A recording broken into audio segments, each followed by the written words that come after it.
नमस्कार दोस्तों, Manu short hand classes में आपका हार्दिक स्वागत है। दोस्तों, आउटलाइन व पीडीएफ के लिए आप हमारे टेलीग्राम चैनल को ज्वाइन करें।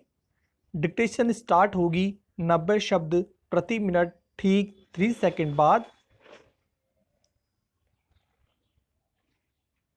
स्टार्ट। देश में टीकाकरण अभियान रफ्तार पकड़ने लगा है। सोमवार को 85,15,000 लोगों को टीका लगाया गया। यह अब तक का रिकॉर्ड है। इससे पहले एक ही दिन में इतने टीके नहीं लगे थे। 1 अप्रैल को 48 लाख लोगों को टीका लगा था। वैसे पिछले कुछ दिनों में टीकाकरण का रोजाना का औसत 35 लाख के आसपास ही रहा।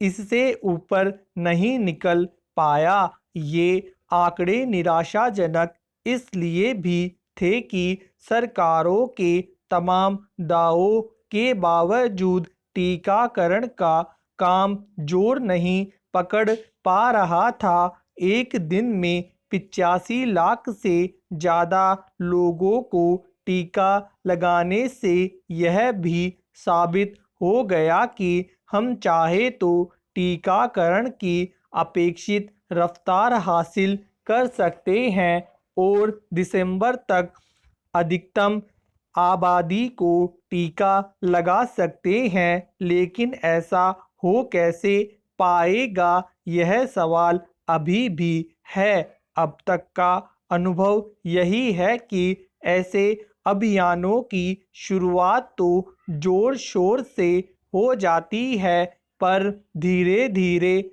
सब कुछ पुराने ढर्रे पर लौटता दिखने लगता है। इसलिए अब ज़रूरत इस बात की है कि सोमवार से जो अभियान शुरू हुआ है उसकी गति मंद न पड़ पाए।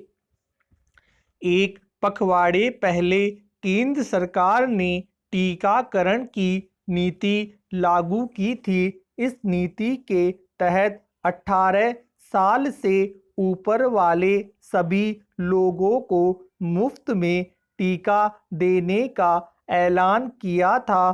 साथ ही टीकाकरण अभियान की कमान भी केंद्र ने अपने हाथ में ले ली थी। इसलिए अगर यह कहा जाए कि सोमवार को 85 लाख से ज़्यादा लोगों का टीकाकरण नई नीति की सफलता का संकेत है, तो इसमें कोई अतिशयोक्ति नहीं होनी चाहिए। यह कहने में भी कोई संकोच नहीं होना चाहिए कि जनवरी से अब तक टीकाकरण अभियान सरकारी तंत्र की अदूरदर्शी नीतियों, लापरवाही और कुप्रबंधन का शिकार बना रहा। वरना क्या कारण है कि जो कामयाबी हम 6 महीने में हासिल नहीं कर पाए वह एक ही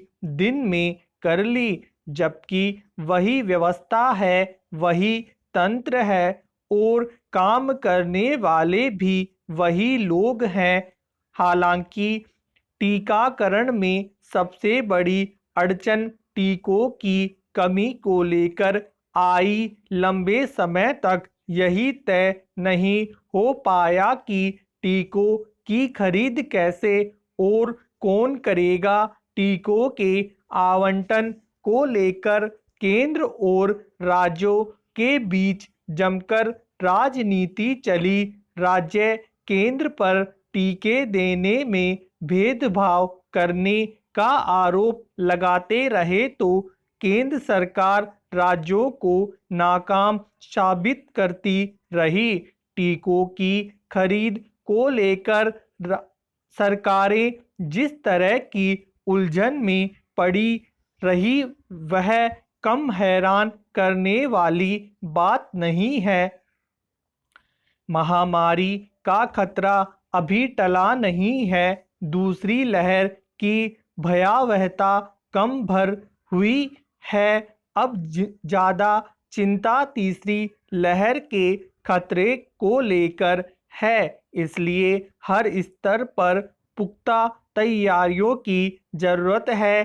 टीकाकरण इनमें सबसे प्रमुख है। अब तक के शोधों से यह सामने आया भी है कि टीका लगने के बाद संक्रमण से काफ़ी हद तक बचाव हो जाता है। इसीलिए टीकाकरण पहली प्राथमिकता होनी चाहिए। सरकार ने रोजाना 1 करोड़ लोगों को टीके लगाने का लक्ष्य रखा है। ऐसी भी खबर है कि सोमवार के टीकाकरण अभियान में भाजपा शासित राज्यों का योगदान 70% रहा, जबकि गैर भाजपा शासित राज्यों में यह 30% के आसपास ही रहा। हालांकि ऐसा क्यों हुआ होगा, यह तो बाद में ही पता चलेगा। टीकाकरण का अभियान तो तभी सफल हो पाएगा जब इसे राजनीति से ऊपर उठकर चलाया जाएगा। सवाल भाजपा या गैर भाजपा शासित राज्य का नहीं होना चाहिए, बल्कि हर राज्य को इस अभियान को सबसे महत्वपूर्ण मानते हुए आगे बढ़ना चाहिए। धन्यवाद।